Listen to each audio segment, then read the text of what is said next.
Hey guys, this is Jason with Outside Pulse. I was recently wondering if I could try to camp for free in Yellowstone because I wanted to make a trip out there and see everything Yellowstone had to offer, but I wanted to see if I could actually do it for free.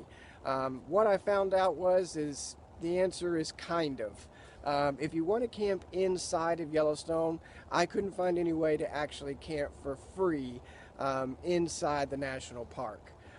But I did find a way that you can camp for free if you're willing to just camp in the Yellowstone area or just outside of Yellowstone. But before we get into how to camp for free at Yellowstone, I thought it'd be good to go over all the different ways that you can camp in Yellowstone and what those various costs might be. So the first way that you can camp in Yellowstone is to actually camp in one of the major campgrounds inside the national park. There's 12 of them, and they range in price anywhere from about $15 a night to about $30 a night. This is probably going to be the best choice for most people because it's just, easier. You've got a campground, you've got a campsite, and it's just an easier way to do it. I will warn you, however, though, that especially during the peak months at Yellowstone, it can be extremely difficult to be able to get one of these campsites. And so even if you don't mind spending the $15, $20, $30 a night to be able to camp in Yellowstone inside the actual national park, unless you're willing to make reservations really far in advance, it's nearly impossible to try to find a campsite. Now, the next cheapest way to camp inside of Yellowstone, and it's almost practically free, is to camp in the backcountry of Yellowstone. You do need a permit, so you can't just wander off into the backcountry of Yellowstone and start camping. So you do need a permit, but the permits are usually around $3, maybe a little bit more, and you can actually even get an annual pass for $25. That's good from Labor Day to early September that will let you camp in the backcountry throughout the year. So as you can see, it's pretty close to free, and you're actually able to camp inside of Yellowstone. Now, bear in mind, when you're camping in the backcountry, there are no amenities. There's just no amenities to speak of. So you have to be fully self-sufficient and be able just to camp on raw, primitive land. But if you have that more adventurous spirit and you don't mind camping in the backcountry, it can be the next best thing to actually camping for free in Yellowstone. Now, what you've probably come to for this video is actually how to camp for free while you're camping in Yellowstone. The best way to do that is to actually not camp inside of Yellowstone National Park, but instead to camp just outside. There are a ton of great boondocking or free locations to camp just outside of Yellowstone National Park.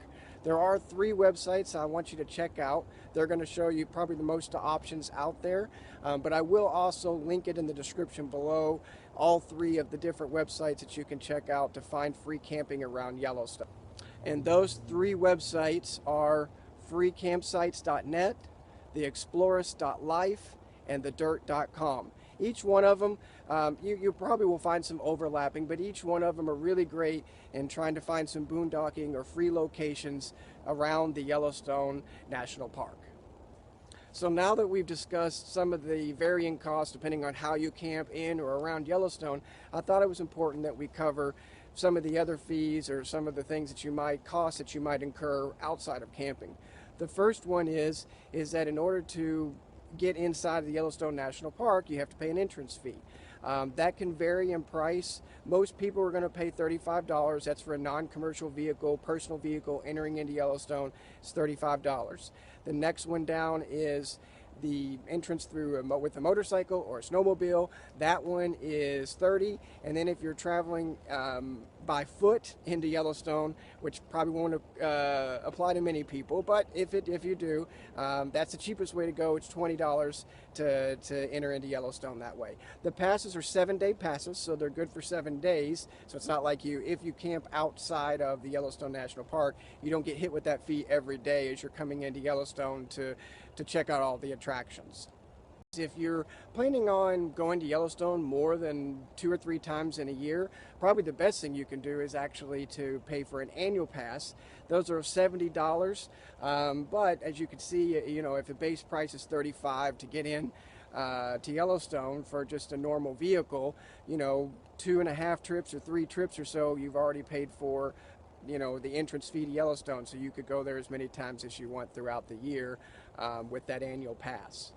Two other costs that I wanted to mention that you could possibly incur when you're visiting Yellowstone's National Park is food and souvenirs. To take the first one, food, the best thing you can do if you're camping and traveling on a budget is to obviously bring your own food with you, because there is nothing cheap about eating food, whether from vending machines or the restaurants inside of Yellowstone. You can easily spend $20, $30, $40 per person if you're trying to eat all or the majority of your meals inside the national park. The other one is souvenirs. It just depends on your thoughts on souvenirs. Some people don't feel like they need to purchase things. Other people couldn't imagine going to a place like Yellowstone and not buying souvenirs.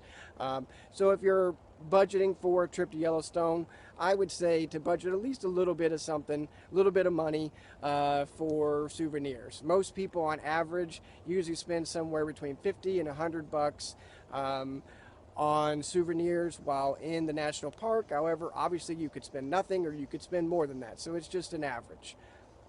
And one other thing I wanted to mention is some people actually have the misconception that it costs money to see the Old Faithful geyser. It does not. So the only thing if you're going to go see Old Faithful, the only thing you need to pay is the entrance fee to get inside the national park.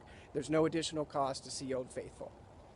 Okay guys, that's going to do it for this video. I hope you all found this information helpful on the research that I did about camping for free and how to camp at Yellowstone. If you want some more information on camping for free or how to camp at Yellowstone, be sure to go to my website at outsidepulse.com and then check out the article that I wrote, Can You Camp for Free at Yellowstone? There's a ton more great information inside the article that talks about how to camp for free and things to check out while you're at Yellowstone. So be sure to check that out. I'll have the link in the description below so you can go right to it. But other than that, I hope you all have a great day, and I hope you all enjoy Yellowstone and you get there soon.